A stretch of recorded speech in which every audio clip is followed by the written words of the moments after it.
Bonjour Jean-Luc Lemoine. Bonjour Philippe.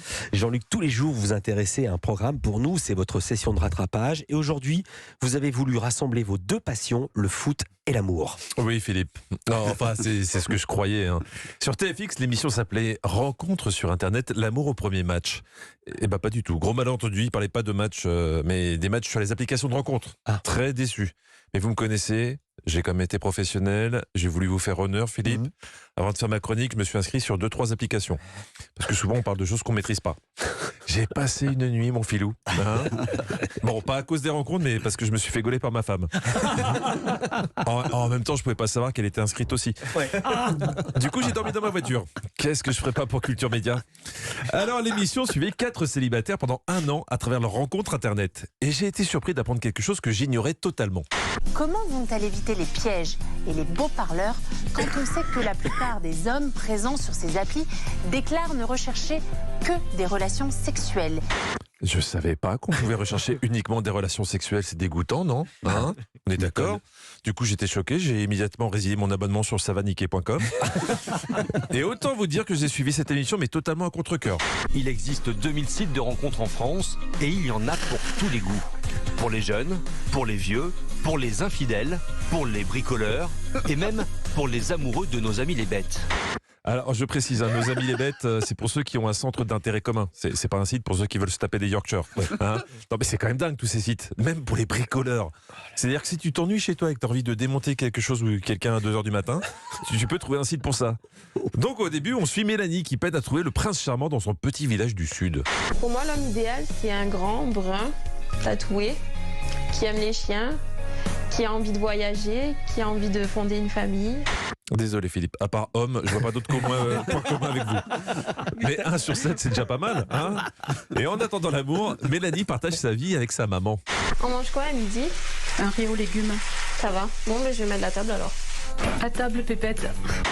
Oui, alors Pépette, faut le garder pour la maison.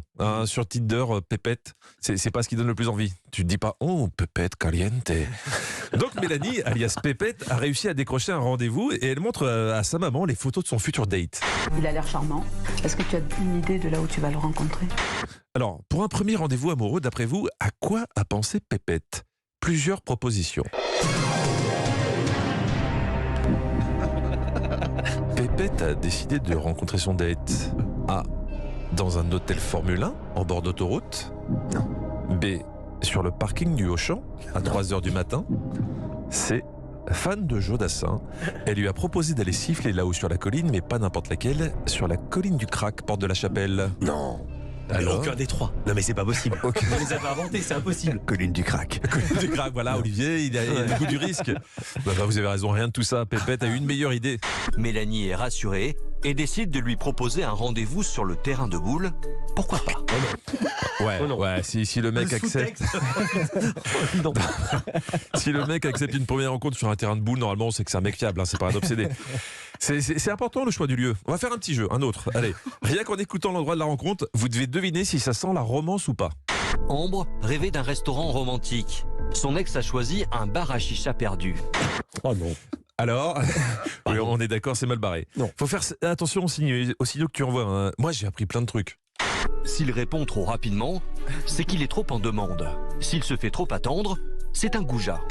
Ah là, ça devient de la haute précision, parce qu'à 2 minutes près, tu peux passer de gros crevards à gros indifférents. Et je voudrais finir avec Morgane, une croqueuse d'hommes assumée. Oui, je peux coucher le premier soir, si vraiment avec le garçon, je me rends compte qu'on s'entend bien et qu'on est sur la même longueur d'onde.